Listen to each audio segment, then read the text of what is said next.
Sabe aquela ideia de que o calor é o grande juiz nos esportes, o fator que testa todo mundo da mesma forma? Bom, um novo estudo bem interessante mostra que, na verdade, a história não é bem assim. Olhem só esse número, menos 26%.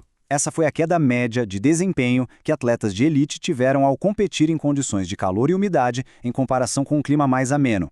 Imagina só, perder mais de um quarto da sua capacidade. É muita, muita coisa. Mas é aqui que a coisa fica realmente curiosa. Essa média de 26% esconde uma variação gigantesca. Teve atleta que perdeu só 4% de rendimento e outros que perderam quase 48%, praticamente metade. Então a grande pergunta é essa: o que explica essa diferença brutal? Por que alguns atletas basicamente derretem no calor, enquanto outros parecem nem perceber?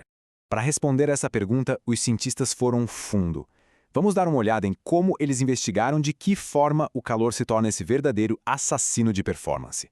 A base de tudo foi um estudo super completo com 106 atletas de elite lá da Holanda. E quando a gente fala elite, é elite mesmo, tá? Nível internacional. Isso faz com que os resultados sejam extremamente confiáveis.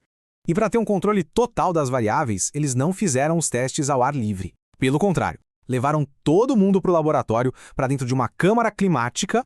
Lá dentro, cada um dos atletas fez um teste idêntico de ciclismo até a exaustão, mas em dois cenários bem diferentes. De um lado, uma condição super tranquila, quase 16 graus Celsius com 55% de umidade. Do outro, uma condição que a gente pode chamar de bem hostil, quase 32 graus com 74% de umidade. A diferença é enorme. A principal medida de desempenho que eles usaram foi o chamado tempo até a exaustão, ou TTE. Basicamente, é o tempo total que um atleta aguentou pedalar no ritmo proposto antes de dizer chega, não dá mais. E o impacto foi claro. Na média, o tempo de pedalada caiu de 60 minutos no clima ameno para apenas 44 minutos no calor. Então, beleza. Quem é que sofre mais no calor? O estudo começou a revelar os fatores que indicavam uma queda de desempenho maior. O primeiro grande fator foi uma taxa de desidratação mais alta. E o mais interessante é que os atletas que já suavam mais e perdiam mais líquido, mesmo nas condições amenas, foram os que mais sentiram um baque no calor. O segundo fator foi o desconforto térmico percebido. Ou seja, atletas que relataram se sentir mais desconfortáveis com a temperatura, mesmo no teste mais frio, também tiveram uma queda de desempenho bem maior no teste quente. Isso mostra que a percepção individual realmente faz a diferença. Ok, até aqui tudo parece fazer um certo sentido, né? Mas agora a gente chega na parte mais contraintuitiva de todo o estudo. As características dos atletas que saíram melhor do que se esperava no calor. A pergunta que fica é: o que será que de forma inesperada protege um atleta do calor? Para descobrir isso, o estudo usou um modelo estatístico bem poderoso, analisando todos os fatores ao mesmo tempo. E os resultados foram, para dizer o mínimo, surpreendentes. Se preparem, porque isso aqui vai contra muita coisa que a gente costuma ouvir. Os fatores associados a uma menor perda de desempenho incluíram ter um índice de massa corporal, o IMC, mais alto, ser do sexo feminino, ter um aumento maior na temperatura interna do corpo e conseguir atingir uma frequência cardíaca máxima mais alta. Pois é isso mesmo. Esquentar mais e ter um IMC um pouco maior se mostraram fatores de proteção. E este gráfico aqui do estudo ilustra isso de uma forma genial. As variáveis que estão à esquerda, como a taxa de desidratação, significam mais perda de performance. Já as variáveis à direita, como ser mulher e o pico da frequência cardíaca, significam menos perda.